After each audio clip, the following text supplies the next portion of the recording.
Él fue despedido por arreglar el auto de una joven pobre, y nadie imaginó lo que ella haría después. El sol de la mañana caía a plomo sobre la colonia San Ángel, en la Ciudad de México, y el calor de aquel martes ya se sentía denso, mezclado con el olor a metal y aceite que impregnaba el aire del taller López y Hermanos. Emiliano Torres, un joven mecánico de 25 años, se secaba el sudor de la frente con el dorso de la mano, dejando una mancha de grasa en su piel. Llevaba 8 años trabajando allí, desde que era un muchacho, y conocía el lenguaje de los motores como pocos. Por eso, cuando escuchó el traqueteo agónico de un coche a punto de rendirse, supo de inmediato que algo grave estaba ocurriendo. El sonido era un lamento metálico, una súplica desesperada que se detuvo justo a la entrada del taller, seguido de un silencio pesado y ominoso. Mientras limpiaba sus herramientas con un trapo viejo, una voz suave y algo tímida lo llamó desde atrás. Al girar, sus ojos se encontraron con los de Camila Herrera, una muchacha de unos 22 años, cuya ropa sencilla y mirada aprensiva contrastaban con el bullicio del lugar. Su viejo Nissan Suru blanco, un modelo que ya era una reliquia en las calles de la capital, soltaba un humo espeso y preocupante por el capó. Ella se mordió el labio inferior, un gesto de nerviosismo que no pasó desapercibido para Emiliano. Con la voz entrecortada, le explicó que no tenía mucho dinero, que apenas le alcanzaba para vivir al día, pero que necesitaba saber qué le pasaba a su coche, su única herramienta para llegar a la universidad y a su trabajo de medio tiempo. Emiliano asintió con una calma que buscaba tranquilizarla y se acercó al vehículo. El diagnóstico no tardó en llegar y fue tan grave como temía. La bomba de agua estaba destrozada y el radiador presentaba fugas que amenazaban confundir el motor por completo. El costo de una reparación así, con piezas nuevas y la mano de obra correspondiente, rondaba los 25,000 pesos. Vio cómo la esperanza se desvanecía del rostro de Camila, cómo sus hombros se hundían bajo el peso de la noticia. Por un instante, él pensó en las estrictas reglas de su patrón, don Lorenzo.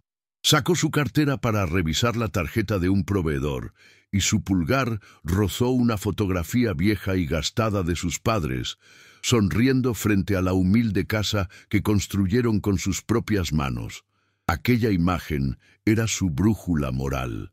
Guardó la cartera y miró a la joven. Le dijo que no se preocupara, que usaría unas piezas de segunda mano que tenía guardadas y que se lo dejaría a mitad de precio. Desde la oficina, don Lorenzo López observaba la escena con el ceño fruncido, sin entender o sin querer entender aquel acto de humanidad. 3 días después, Camila regresó al taller. Emiliano había dedicado horas extras, quedándose hasta tarde para asegurarse de que el viejo Suru quedara como nuevo. El motor ahora sonaba sereno y estable. Al momento de pagar, la joven le entregó el dinero con una gratitud que se reflejaba en sus ojos húmedos. Le dijo que él era un ángel, que le había devuelto la capacidad de seguir luchando por sus sueños.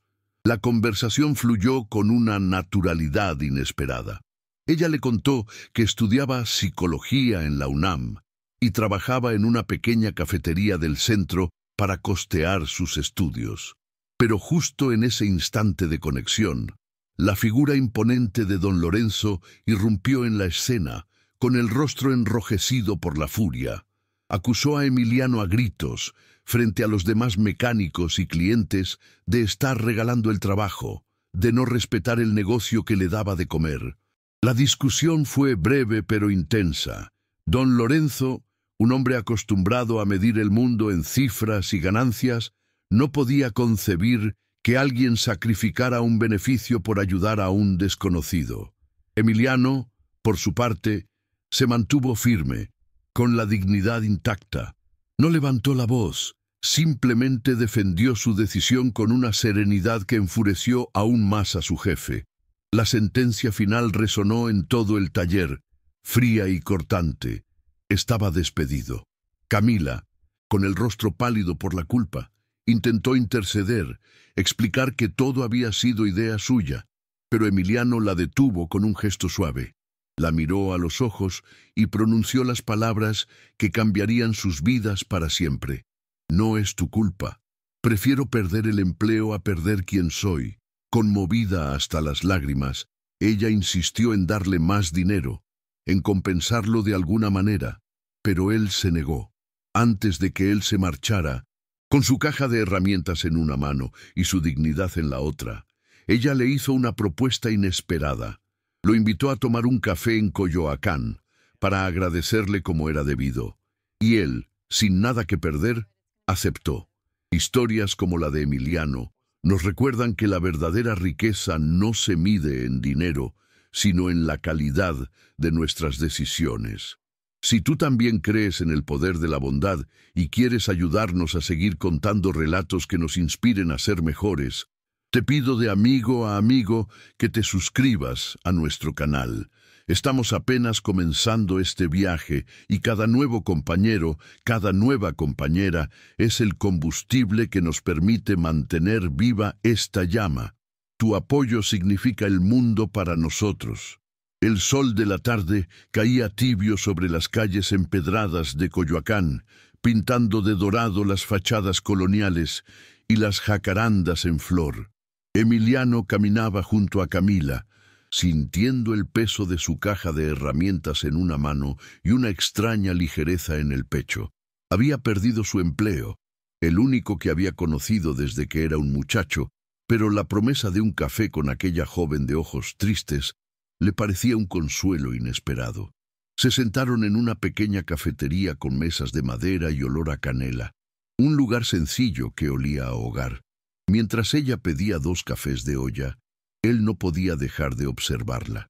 Había algo en sus manos, en la forma en que sostenían la taza con delicadeza, sin una sola mancha de grasa o un callo de trabajo duro. No eran las manos de una estudiante que trabajaba medio tiempo sirviendo mesas. La conversación fluía con una facilidad que lo sorprendía. Hablaron de sus sueños, de la pasión de él por los motores y de la de ella por entender la mente humana.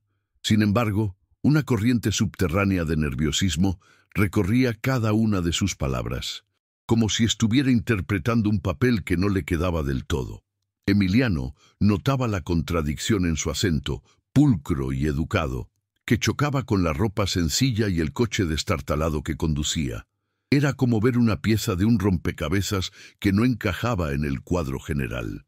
Él, acostumbrado a diagnosticar fallas ocultas en los motores, sentía que había una pieza fundamental que no estaba viendo en la historia de Camila.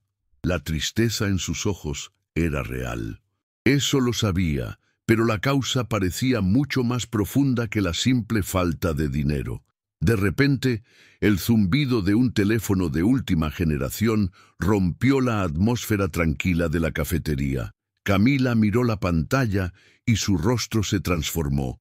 Una máscara de pánico y frustración reemplazó su sonrisa. Se disculpó con la voz entrecortada y salió a la calle para atender la llamada. Emiliano, a través del cristal, la observó caminar de un lado a otro, en su cuerpo tenso como una cuerda de guitarra. Aunque no podía oírlo todo, las palabras que llegaron hasta él fueron como un latigazo en el aire quieto de la tarde. «No, papá, no voy a volver después de lo que hiciste. Déjame en paz», dijo con una mezcla de furia y súplica antes de colgar abruptamente. La joven se recargó contra la pared, respirando agitadamente como si acabara de correr un maratón. Cuando regresó a la mesa, intentó recomponerse, forzando una sonrisa que no llegó a sus ojos. El resto del café transcurrió en un silencio incómodo, cargado de preguntas no formuladas. Al momento de pagar, ella sacó una cartera de piel que parecía valer más que el sueldo de un mes de Emiliano. Al abrirla, él alcanzó a ver un fajo de billetes de 1000 pesos. Una cantidad que no cuadraba en absoluto con la historia de la estudiante con problemas económicos. Él no dijo nada, simplemente asintió, sintiendo que se estaba asomando al borde de un abismo mucho más complejo. Se despidieron en la plaza y mientras ella se alejaba, él se quedó con la certeza de que la joven del suru blanco era un misterio envuelto en una mentira piadosa. Esa noche, el silencio en el pequeño departamento de Emiliano era abrumador. El olor a aceite y metal que siempre impregnaba su ropa de trabajo había sido reemplazado por la incertidumbre. Pensaba en cómo le diría a su madre que había perdido el empleo, en cómo pagaría la renta del próximo mes. Justo cuando la ansiedad comenzaba a devorarlo, su viejo celular sonó, un número desconocido en la pantalla. Atendió con recelo. Una voz grave, autoritaria y cargada de poder, retumbó al otro lado de la línea. «Hablo con Emiliano Torres, ¿correcto?», dijo el hombre sin esperar respuesta. «Soy Esteban Herrera, el padre de Camila. Mañana a las 3 de la tarde, en el café de Tacuba. Es mejor que vengas». La llamada terminó antes de que Emiliano pudiera pronunciar una sola palabra, dejándolo con un nudo en el estómago y el nombre de aquel lugar resonando en su cabeza. Al día siguiente, Emiliano entró al café de Tacuba, sintiéndose como un pez fuera del agua. El lugar era un monumento a la opulencia, con sus vitrales emplomados, su talavera brillante y el murmullo de conversaciones de negocios. En una mesa del fondo, lo esperaba un hombre de traje impecable y cabello plateado, cuya mirada afilada parecía capaz de tasar el valor de un hombre con solo un vistazo. Era Esteban Herrera. Sin preámbulos, el hombre fue directo al grano. Su voz era la misma de la llamada, fría y cortante como el acero. Reveló que Camila no era una simple estudiante, sino su única hija y la heredera de Grupo Herrera, un conglomerado con centros comerciales y hoteles de lujo por todo el país. El viejo Tsuru, explicó, era un acto de rebeldía, un símbolo de su huida de un mundo que la asfixiaba. Esteban le contó la historia completa. Camila había escapado de casa después de que él intentara forzarla a casarse con Tomás Aguirre, el hijo de un diplomático, en una alianza para consolidar sus negocios. La vida humilde que ella había construido era un grito desesperado por autonomía. Luego, el empresario sacó una chequera de su saco. El gesto tan natural para él como para Emiliano lo era empuñar una llave inglesa. «Sé que mi hija fue la causa de que perdieras tu trabajo. Dime cuánto quieres. Considera esto una compensación por los daños y un pago por tu silencio», ofreció, deslizando una pluma de oro sobre la mesa. Para Esteban, todo tenía un precio. Cada problema era una transacción que podía resolverse con ceros a la derecha. Pero Emiliano miró el cheque en blanco y luego al hombre poderoso que tenía enfrente, y por primera vez en toda la conversación, sintió que el suelo bajo sus pies era firme. Con una calma que sorprendió incluso a sí mismo, negó con la cabeza. «Con todo respeto, señor, no quiero su dinero. Ayudé a su hija porque parecía una buena persona que lo necesitaba. Lo hice porque era lo correcto, no porque esperara una recompensa. Mi trabajo se puede reemplazar, pero mi conciencia no». Sus palabras, sencillas y directas, parecieron desarmar al magnate. Esteban Herrera lo observó por un largo momento, su expresión indescifrable, como si estuviera viendo a una especie extraña por primera vez en su vida. Impresionado por una honestidad que rara vez encontraba en su círculo, Esteban guardó la chequera. Su tono se suavizó, perdiendo el filo autoritario y dejando entrever la preocupación de un padre. Le confesó a Emiliano que estaba desesperado, que temía perder a su hija para siempre por su propia arrogancia. Creía que Emiliano, el único hombre que la había tratado con genuina bondad sin conocer su identidad, era quizás la única persona que podría convencerla de volver a casa, no por la fuerza, sino a través del diálogo. Le pidió un favor, no como un empresario a un empleado, sino como un padre a otro hombre, que hablara con ella, que la escuchara y la ayudara a encontrar un puente para volver a él. Más tarde, De vuelta en la plaza de Coyoacán, bajo la misma luz dorada del día anterior, Camila se sentó junto a Emiliano en una banca de hierro forjado. Al ver la mirada comprensiva en los ojos del mecánico, supo que él ya conocía la verdad. Las lágrimas que había estado conteniendo por días finalmente brotaron, y entre sollozos le confesó todo. Habló de una infancia solitaria en una mansión gigantesca, de la muerte de su madre cuando era niña y de cómo su padre, en su dolor, la había encerrado en una jaula de oro, controlando cada aspecto de su vida. Vivir como una joven humilde, explicó, no había sido un juego, sino su única forma de respirar, de descubrir quién era Camila Herrera sin el peso de su apellido. El Nissan Tsuru blanco era más que un coche. Era su vehículo de escape, su declaración de independencia. La bomba de agua rota había sido un desastre, pero también una bendición disfrazada, porque la había llevado hasta el único taller donde alguien la vio a ella y no a una oportunidad. La bondad desinteresada de Emiliano había sido como un faro en su oscuridad, la prueba de que existía un mundo donde el valor de una persona no se medía por su cuenta bancaria. Le contó cómo el gesto de él, al ser despedido por defenderla, la había conmovido hasta lo más profundo, haciéndola sentir culpable pero también inmensamente agradecida.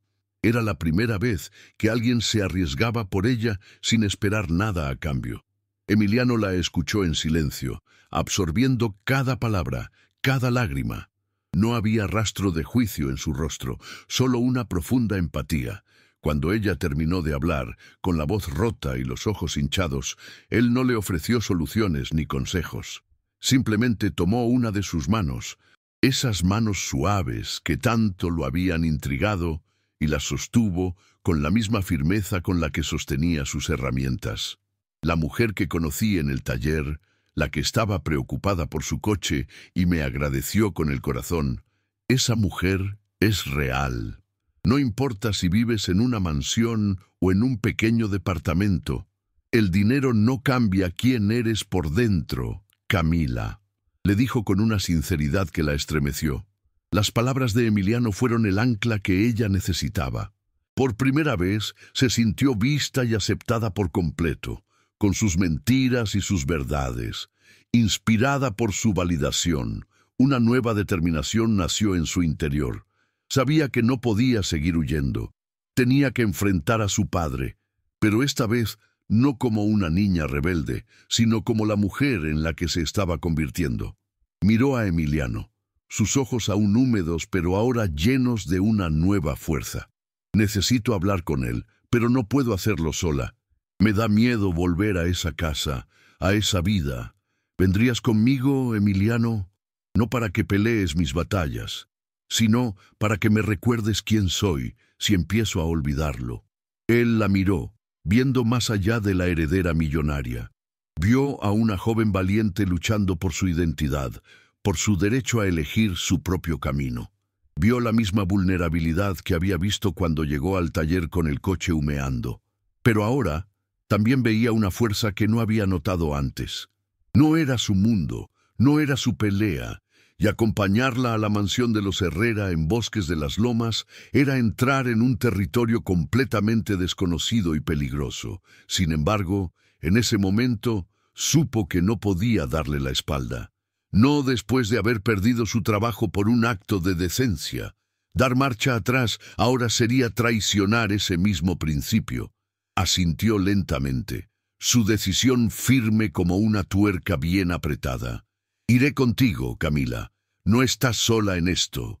En medio del lujoso salón de la mansión en Bosques de las Lomas, con el aroma a café recién hecho y el murmullo de la ciudad filtrándose por los ventanales, la tensión se disolvía lentamente. Esteban Herrera, con una mirada que mezclaba arrepentimiento y alivio, escuchaba a su hija. Camila, por primera vez en años, no hablaba con resentimiento, sino con una calma frágil, explicando el vacío que el dinero no podía llenar.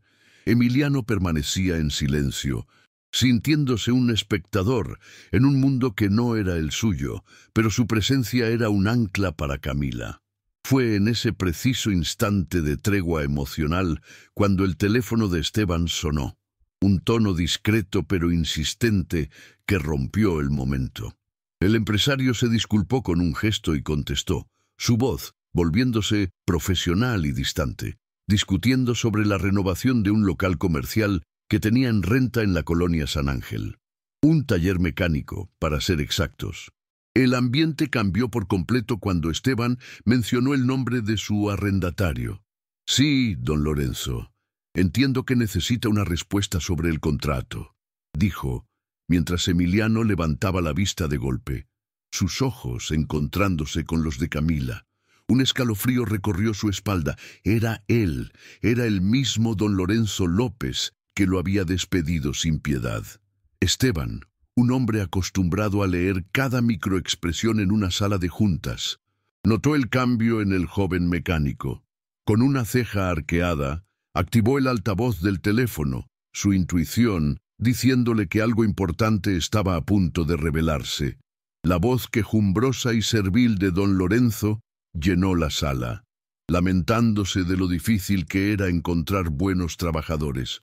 Tuve que despedir a un muchacho hace unos días, un tal Emiliano, un buen mecánico, pero demasiado blando. Estaba regalando mi trabajo a cualquiera que le pusiera cara de lástima. Se quejó el hombre, sin saber que su destino se estaba sellando con cada palabra. Emiliano no dijo nada.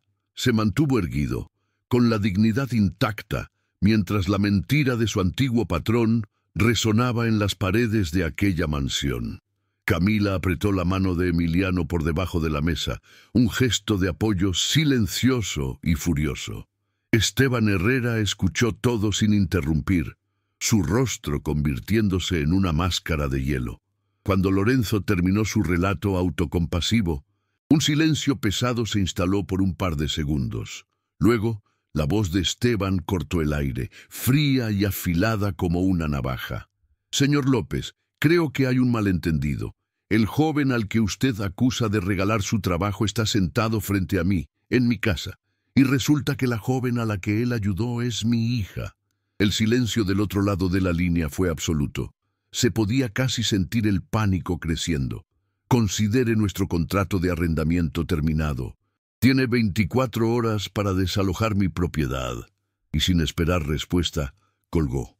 El clic del teléfono fue el sonido de una vida cambiando para siempre. Esteban se volvió hacia Emiliano, quien lo miraba atónito, incapaz de procesar la velocidad de los acontecimientos. Ese taller necesita un hombre con principios al frente, no un avaro, dijo Esteban, con una autoridad que no admitía discusión. A partir de mañana es suyo. No es un regalo, joven. Es una inversión en el tipo de persona que quiero ver triunfar en este país. Emiliano intentó negarse, balbuceando que era demasiado, que no podía aceptarlo, pero Camila lo interrumpió, su voz firme y llena de convicción. Acéptalo, Emiliano. No lo hace por mí, lo hace porque es lo correcto. Mi padre, a su manera, sabe reconocer el verdadero valor cuando lo ve. Y tú eres la persona más valiosa que he conocido. En ese momento, Emiliano comprendió que su vida, esa que creía rota y sin rumbo, apenas estaba comenzando. 6 meses después, el letrero oxidado de Taller López y Hermanos había sido reemplazado por uno nuevo, brillante y elegante, Taller Torres Herrera. El lugar era irreconocible. Las herramientas eran nuevas. El piso estaba limpio y en la pequeña oficina, ahora con aire acondicionado, trabajaban 2 jóvenes aprendices a los que Emiliano había sacado de las calles. Fiel a su palabra, pagaba salarios justos, el doble de lo que don Lorenzo jamás ofreció, y había creado un ambiente de respeto y camaradería. Esteban y Elena se habían convertido en sus mentores, guiándolo no solo en la gestión del negocio, sino en la vida. Le enseñaron a negociar con proveedores, a invertir en tecnología y, sobre todo, a nunca perder la humildad que lo había llevado hasta allí. El taller se hizo famoso en toda la Ciudad de México por su honestidad. La gente hacía fila no solo por la calidad del trabajo, sino por la integridad de su dueño. Camila había vuelto a la universidad, pero su corazón estaba en aquel taller. Cada tarde, después de clases, pasaba por allí, llevando café de olla y pan dulce para todos. Se sentaba en un rincón a estudiar, observando a Emiliano moverse con la misma pasión de siempre entre motores y aceite, solo que ahora su rostro no reflejaba preocupación, sino un profundo sentido de propósito. La amistad que los había unido se había transformado en un amor sereno y profundo, forjado en la adversidad y consolidado en la prosperidad compartida. Durante un almuerzo dominical en el jardín de la mansión, mientras celebraban el anuncio de la boda entre Esteban y Elena, el empresario, con una sonrisa pícara, miró a la joven pareja y dijo: ¿Y ustedes para cuándo? Podríamos hacer una boda doble y ahorrar en los arreglos florales. Entre las risas nerviosas, Emiliano sintió una certeza abrumadora. Se levantó, caminó hacia Camila y, ante la mirada de todos, se arrodilló sobre una rodilla. «No tengo un anillo ahora mismo», dijo, su voz temblando ligeramente por la emoción, mientras tomaba las manos de Camila entre las suyas, todavía con un rastro de grasa bajo las uñas. «Pero tengo algo mejor. Tengo la certeza de que cada día que me quede de vida, quiero pasarlo a tu lado. Quiero construir contigo, reír contigo y seguir aprendiendo de la mujer increíble que eres». Camila, con los ojos llenos de lágrimas, apenas pudo susurrar un sí que sonó como un himno en el silencio del jardín. No necesitaron lujos ni formalidades. Su compromiso era tan real y sólido como el motor de un coche bien arreglado, listo para recorrer cualquier camino, sin importar lo difícil que fuera, porque sabían que mientras estuvieran juntos, nunca se quedarían varados. La boda fue tan sencilla y auténtica como ellos. Se celebró en ese mismo jardín, bajo un arco de bugambillas, con solo sus seres queridos como testigos. Camila llevaba un vestido blanco y sencillo, y Emiliano un traje que Elena le había regalado, pero debajo llevaba la misma camiseta de su viejo uniforme, como un recordatorio de dónde venía. En sus votos, él no habló de amor eterno, sino de gratitud. Aprendí que la verdadera riqueza no está en lo que tienes, sino en lo que das sin esperar nada a cambio, dijo, mirándola a los ojos. Tú me enseñaste que hacer lo correcto, incluso cuando parece que lo pierdes todo, es la única forma de ganarlo de verdad, y al hacerlo, te gané a ti, y esa es toda la fortuna que un hombre podría desear. Un año más tarde, el taller Torres Herrera ya no era 1, sino 4. Emiliano había abierto sucursales en Querétaro, Puebla y Guadalajara, empleando a más de 20 jóvenes y manteniendo su reputación como el negocio más honesto de la región. Camila, ya graduada, cumplió su propio sueño. Abrió una pequeña clínica de apoyo psicológico en una de las colonias más humildes de la ciudad, ofreciendo terapia gratuita a familias que, como ella una vez fingió ser, no tenían recursos. Esteban aprendió a ser padre y suegro, un consejero en lugar de un controlador, encontrando en la felicidad de su hija una alegría que ningún negocio millonario le había dado jamás. Incluso se supo que don Lorenzo había abierto un pequeño taller de llantas en un pueblo de Hidalgo, donde, según decían, trataba a sus pocos clientes con una amabilidad que nadie le había conocido antes.